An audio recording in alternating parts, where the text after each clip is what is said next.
What's up, design family, and welcome back to another episode of Fittdesign TV. So glad to have you guys back on the channel. On today's episode, we'll be looking at the life cycle, pretty much every single textile that you see. All types of textiles, knitted, woven, and even the non-woven category that we've briefly discussed before on the channel. What we're going to discuss is how we take a fiber from its raw format, for its unfinished format, how we draw it, how we cord it, how we comb it, and ultimately how we spin it and knit it and weave it into its finished final form. This is going to be a little bit of a technical episode, but I'll be taking you guys through the entire life cycle of a fiber from start to finish.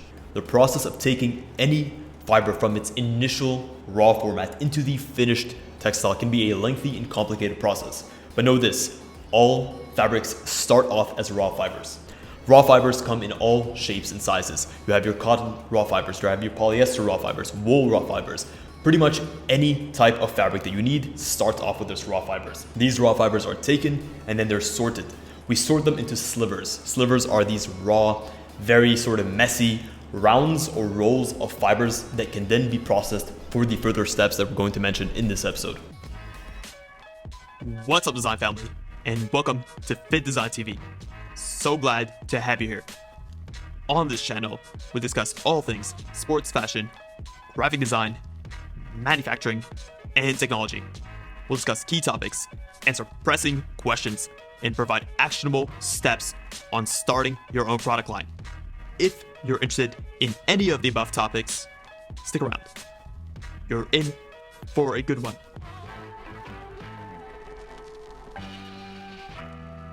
Now that we've selected a raw fiber, whether it's cotton or whether it's polyester, we can take that sliver that we have and actually card it and comb it in order to further process it. So what is carding?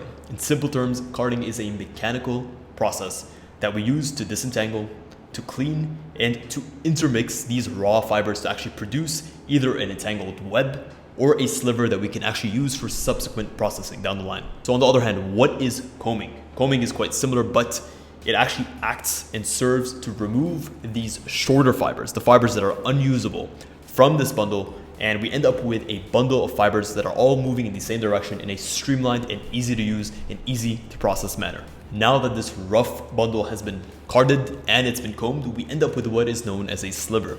This sliver is now ready to be drawn out. So in this case, what is drawing? Drawing, or otherwise called drafting, is a simple process by which we take this assemblage, we actually pass these fibers through a series of rollers in order to flatten them and to make them even more parallel to each other. The idea here is that these fibers are extremely unruly in terms of how they're standing and how they're sitting. So we want to make sure that we have a very workable and extremely streamlined bundle that can be processed further on in order to start to twist these fibers and to turn them into the yarns and eventually to turn them into the finished textiles. Once our finished sliver is drafted or it's drawn into its finished roving, right, what we end up with is what is known as a roving. This roving can then be taken and can be spun into yarns. And obviously, there are a ton of different types of yarns. There's worsted yarns, there's woolen yarns, there's a ton of different spinning methods by which we can achieve yarns of different properties. We've done a separate video in the past that I highly recommend you check out, where we briefly touched on what this means and what the implications of differently spun yarns are in the textile and for the performance of the finished garment. And from here, it is smooth sailing.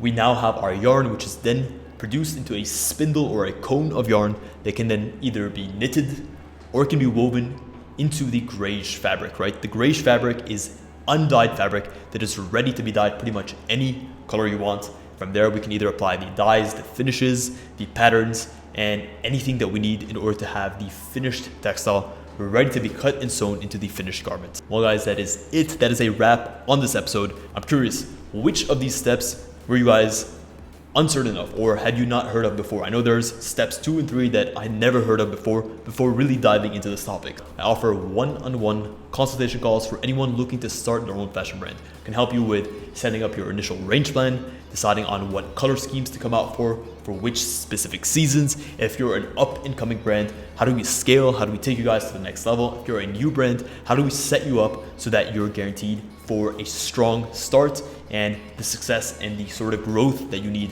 down the line? If you enjoyed this episode, consider smashing a massive thumbs up. It really does help us out keeps us motivated to keep producing this content for you. And of course, if you're not subscribed to the channel, please do so already. We put out great content on a week-to-week basis, and we'd love for you to be along for the ride. Thank you so much from the bottom of my heart for tuning in to this episode of Fittdesign TV.